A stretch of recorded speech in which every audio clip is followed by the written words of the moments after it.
El señor Smith, el Bf-109, produjo a los tres mejores ases de caza de la historia. Fue la columna vertebral de la Luftwaffe alemana durante toda la Segunda Guerra Mundial y el caza más producido de todos los tiempos. Sin embargo, los pilotos que lo volaban tenían uno de los trabajos más aterradores y mortales de toda la guerra. Y en este vídeo verás exactamente por qué. Comencemos. Los orígenes del Bf-109 se remontan a principios de la década de 1930, cuando Alemania se rearmaba en secreto y se preparaba para un nuevo conflicto global. Querían un caza moderno que simplemente superara a todo lo existente en el mundo. Y durante un tiempo, lo logró. Crearon un avión elegante, totalmente metálico, ligero y de alta velocidad, con tren de aterrizaje completamente retráctil y cabina cerrada, algo revolucionario para su época. Tras varias modificaciones y ajustes, entró en servicio en 1937, justo a tiempo para sus pruebas de combate en la Guerra Civil Española. A pesar de su comportamiento difícil en tierra, que finalmente se convirtió en una de sus principales debilidades y provocó la muerte de alrededor de 2000 de sus propios pilotos a lo largo de la guerra, el caza demostró rápidamente ser sobresaliente en combate.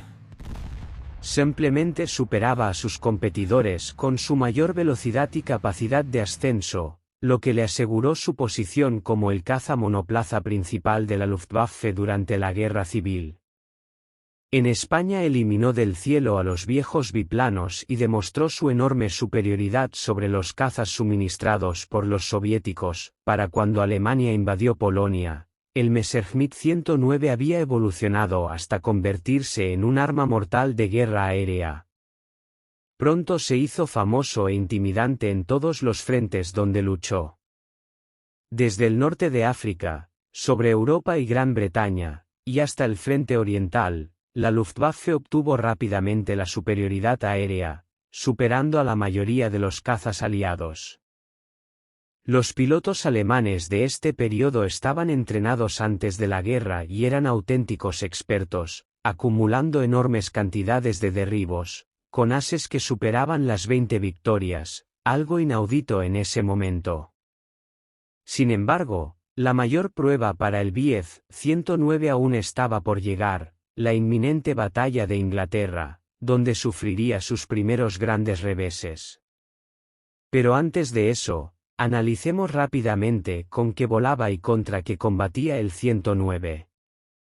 El 109 pasó por una evolución continua durante la guerra, produciéndose muchas variantes, pero la versión más fabricada y ampliamente utilizada fue la serie que montaba un motor Daimler-Benz V12 refrigerado por líquido que, en algunas variantes, producía hasta 2000 caballos de fuerza.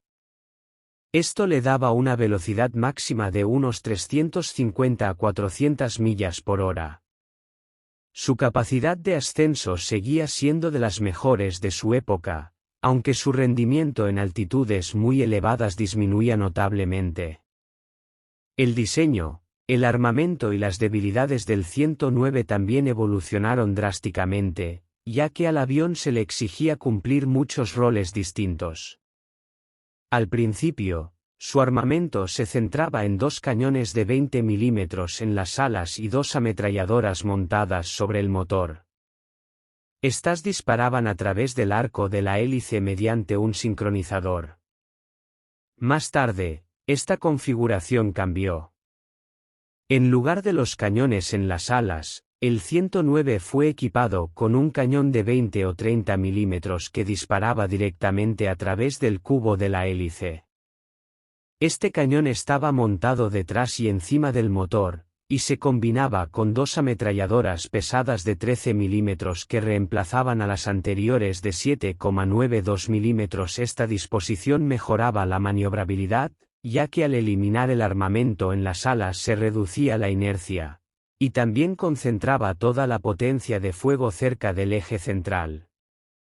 Esto significaba grupos de disparo más cerrados y mayor precisión, especialmente en comparación con las armas en las alas, que requerían un ajuste de convergencia a cierta distancia. Más adelante en la guerra, a medida que aumentaba la campaña de bombardeo aliada, los Bf-109 fueron asignados a interceptar bombarderos pesados. Para ello, a menudo se sobrecargaban con más armamento, como cañones adicionales de 20 o 30 milímetros bajo las alas e incluso cohetes diseñados para romper las formaciones de bombarderos. Pero esto tenía un precio. En cuanto llegaban los cazas de escolta aliados, estos 109 sobrecargados se convertían en blancos fáciles.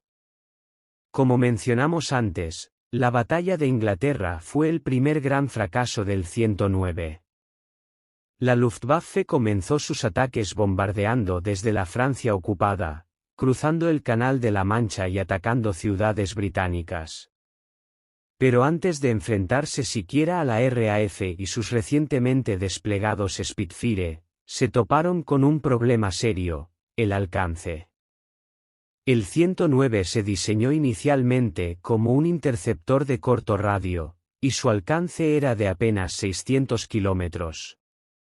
Más tarde, con un tanque externo de 300 litros podía llegar a unos 1000 km, pero incluso así el problema persistía. En misiones escoltando bombarderos sobre Gran Bretaña, los pilotos alemanes apenas disponían de 10 a 15 minutos de combustible para combatir, antes de tener que retirarse y regresar. Y muchos no volvían. Algunos eran derribados por la RAF, otros se quedaban sin combustible y realizaban aterrizajes forzosos en territorio británico o directamente en el mar. Para ellos no había rescate. Los británicos no tenían ese problema, luchaban sobre su propio territorio y su motivación para defender su hogar era altísima. Con el paso del tiempo, el radar británico mejoró, permitiendo detectar los ataques alemanes y desplegar cazas a tiempo. Pero esto no significaba que los británicos lo tuvieran fácil. Los 109 infligieron pérdidas terribles a la RAF, especialmente contra los Hawker Hurricane y las primeras variantes del Spitfire. Sin embargo, con el tiempo, los británicos lograron adaptarse. En octubre de 1940, las unidades alemanas estaban agotadas y la imagen de invencibilidad de la Luftwaffe desapareció. Aunque Alemania aún tenía cazas excelentes, incluso con el nuevo y superior Focke-Wulf 190, el impulso ya había cambiado de bando. Mientras tanto, la guerra se extendió al norte de África. En este nuevo teatro, las últimas variantes del 109 superaban una vez más a sus oponentes, especialmente al P-40 británico. Pero la guerra en el desierto tenía sus propios problemas. La arena y el calor extremo afectaban gravemente a todos los aviones. Allí surgió una de las figuras más famosas de la Luftwaffe, Hans-Joachim Marseille, conocido como la Estrella de África. Volando su 109, logró 158 victorias aéreas solo en el norte de África. Pero, como casi todos los ases alemanes, su suerte finalmente se agotó. En 1942, su motor falló y murió golpeándose con el estabilizador vertical al intentar saltar del avión. De nuevo, la Luftwaffe dominó al principio, pero los aliados estaban listos para contraatacar. Junto con una mayor cantidad de aviones, introdujeron el Spitfire MKV, que al fin igualaba al 109 en rendimiento. Las pérdidas alemanas comenzaron a aumentar. Entrenar a nuevos pilotos requería tiempo y recursos que Alemania ya no tenía. Para mejorar la supervivencia, las variantes tardías recibieron cristal blindado, placas blindadas detrás del asiento y tanques autosellantes. Pero seguía siendo un avión pequeño y vulnerable. Su mejor defensa era la velocidad. Su motor refrigerado por líquido podía quedar inutilizado con un solo impacto que atravesara la línea de refrigerante. La ya mencionada debilidad en tierra también era un problema grave. sobre todo para los nuevos pilotos. El tren de aterrizaje, montado en el fuselaje y muy estrecho, hacía al avión propenso a volcar o desviarse. En despegues y aterrizajes, el piloto debía luchar contra el par del motor y mantener el avión absolutamente recto. El más mínimo error podía terminar en desastre. Todo esto empeoraba por la cabina estrecha y la mala visibilidad frontal. Los accidentes eran tan comunes que, en el análisis posterior a la guerra, se calculó que hasta un tercio de todos los 109 construidos fueron dañados o destruidos en incidentes de despegue o aterrizaje. Sin embargo, hubo un frente que definió el legado del 109, el Frente Oriental. Desde el inicio de la Operación Barbarroja hasta las últimas batallas desesperadas, el 109 fue el caballo de batalla de la Luftwaffe. Al principio se enfrentó a una fuerza aérea soviética mal organizada y equipada con aviones obsoletos como el biplano I-153 o los primeros monoplazas como el enero del 16. En esa fase, los pilotos alemanes lograron cifras increíbles y surgió toda una generación de superases: Erich Hartmann, Gerhard Barkhorn y Günter Rall, los tres máximos ases de la historia, todos volando el 109. Juntos consiguieron 928 victorias confirmadas. Pero estas cifras dicen más sobre las circunstancias de la guerra que sobre la máquina en sí. A diferencia de los aliados, la Luftwaffe no rotaba a sus pilotos lejos del frente. Alemania sufría una escasez constante de pilotos cualificados y todos los disponibles debían mantenerse en combate. Eso significaba volar hasta no poder más, morir, ser capturado o quedar herido. E incluso si resultabas herido, regresabas al combate en cuanto te recuperabas. Por eso los ases alemanes alcanzaron números absurdos, pero también por eso tan pocos sobrevivieron a la guerra. Lo mismo que ocurrió en Inglaterra y África ocurrió en el este. Tras el desastre inicial, la Fuerza Aérea Soviética se adaptó e introdujo cazas mejores como el Yak-1 y el Yak-3, seguidos por el MiG-3. Pero el 109 siguió siendo una amenaza seria hasta el final de la guerra. En las fases finales, el 109 recibió su tarea más peligrosa: interceptar bombarderos pesados aliados que arrasaban ciudades alemanas. Para enfrentarlos, se les cargó con armamento aún más pesado. Al principio funcionó, pero muchos 109 fueron derribados a su vez. Los bombarderos como el B-17 llevaban hasta 13 ametralladoras pesadas y volaban en formaciones diseñadas para cubrir todos los ángulos de ataque. Los pilotos alemanes debían realizar ataques rápidos y a gran riesgo, apuntando a la cabina o intentando romper la formación. Finalmente, los aliados resolvieron el mismo problema que antes les limitaba: el alcance de sus cazas. Con tanques externos, aviones como el P-51 Mustang y las últimas variantes del Spitfire podían escoltar a los bombarderos sobre toda Alemania.